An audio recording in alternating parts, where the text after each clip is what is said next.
বাংলাদেশ সংবিধানের বেসিক স্ট্রাকচারের সাথে সাংঘর্ষিক এই অভিযোগ এনে ওনারা একটা রিট করেছেন এবং বলেছেন যে এই সংশোধনী ultra virus to the constitution. কেন আল্ট্রা ভাইরাস ডিক্লেয়ার করা হবে না এই মর্মে একটা রুল চেয়েছেন, সাথে এই সংশোধনীর উপর একটা স্টে চেয়েছেন। আমি প্রেয়ারটা দেখলাম। সোফার রুল ইস্যু করার ক্ষেত্রে আমাদের এখানে লং স্ট্যান্ডিং ট্রেডিশন হলো, আমি যখন যত বেশি আপত্তি করব রুল ইস্যু করার গ্রাউন্ডটা তত বেশি তৈরি হয়। তার মানে সরকারের এখানে কিছু বলার আছে। ফলে রুল ইস্যুর ক্ষেত্রে লং স্ট্যান্ডিং ট্রেডিশন ছিল যে খুব বেশি আমরা আপত্তি করে লাভ হয় না। জজ সাহেবরা বলেন যে that is the best ground for issuing rule. তারপরেও আমরা বলেছি যে আপনার রুল ইস্যু যদি করতে চান, ওনারা মাইন্ড মেকআপ করে ফেলেছেন, সেখানে আমরা তো জবাব দেব, আমাদের তো সুযোগ আছে, আমাদের 8 সপ্তাহ রুল দিয়েছেন।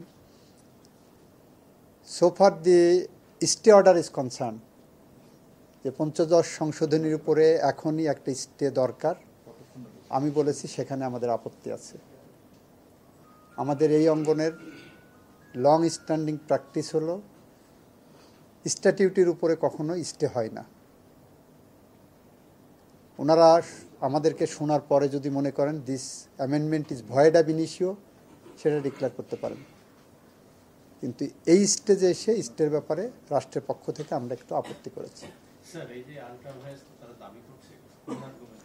1400-রও বেশি শাখা উপশাখায় দেশের বৃহত্তম ব্যাংক আইএফআইসি করা হচ্ছে। ওনারা বলতে চাচ্ছেন এটা সংবিধানের বেসিক স্ট্রাকচার কি? সংবিধানের বেসিক স্ট্রাকচার হলো গণতন্ত্র, বেসিক স্ট্রাকচার হলো rule of law, basic structure হলো ইন্ডিপেন্ডেন্স অফ জুডিশিয়ারি। তো এই বেসিক স্ট্রাকচারে হিট করেছে পঞ্চদশ সংশোধনী। সংবিধানের মৌলিক কাঠামোটা পরিবর্তন করে দিয়েছে। এই সংশোধনের মধ্য দিয়ে গণতন্ত্রহীনতার দিকে বাংলাদেশ এগিয়েছে। এই সংশোধনের মধ্য দিয়েই বাংলাদেশের বিচার ব্যবস্থায় এক ধরনের হস্তক্ষেপের পরিস্থিতি তৈরি হয়েছে সরকারের। এই জায়গাগুলোর থেকে এই সরকার হয়তো, যারা পিটিশনার করেছেন তারা দীর্ঘদিন ধরে কনসাস সিটিজেন হিসাবে বাংলাদেশে তাদের ভয়েস রেজ করেছেন, সেই জায়গা থেকে তারা করেছেন। আমরা এটা এক্সামিন করে দেখব।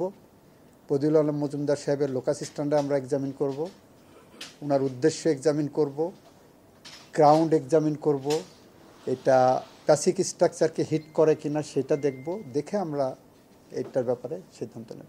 আমি বলেছি যে রুল ইস্যু হয়ে গেলে it has become sub judice, সুতরাং অ্যাজ এ হোল রুলটা হিয়ারিং হোক, তখন আমরা এটা পঞ্চদশ সংশোধনী অ্যাজ এ হোল কেন সংবিধানের সাথে সাংঘর্ষিক এবং আল্ট্রা ভাইরাস ডিক্লেয়ার করা হবে না। পঞ্চদশ সংশোধনী তো অনেকগুলো বিষয় নিয়ে হয়েছে, তার মধ্যে একটা হয়েছে 7 ক দিয়ে তারা এমনভাবে করতে চেয়েছেন যে ভোট ডাকাতি করে ক্ষমতায় থাকতে পারতেছেন, কিন্তু অন্য কোনোভাবে কেউ যাতে না আসতে পারে। তত্ত্বাবধায়ক বলেন, নির্বাচন প্রক্রিয়াকে স্বচ্ছ করার জন্য বলেন, সেটা যাতে না আসতে পারে, সেটা একটা ছিল। বিচার বিভাগের কন্ট্রোল করার জন্য অনেকগুলো উপাদান ছোট ছোট করে দিয়ে দেওয়া ছিল। ওনারা এটা বলছেন, আমি এটা এক্সামিন করে দেখি তারপরে। হ্যাঁ, একটা হলো যে দ্রুত শুনানি নির্ভর করে অনেকগুলো ফ্যাক্টরের উপরে। রিট পিটিশনারের আইনজীবীরা কতটা তাড়াতাড়ি শুনানি করতে চাইবেন সেইটা। আমাদের উপরে রুল যে 8 সপ্তাহের জন্য ইস্যু করা হয়েছে, আমরা ডকুমেন্ট পর্যালোচনা করে আমরা সিদ্ধান্ত। এটা আপনারা আমার চেয়ে ভালো জানেন। বিচারপতি নাইমা হায়দার উনি সভাপতিত্ব করছেন, আর শশাঙ্ক শেখর।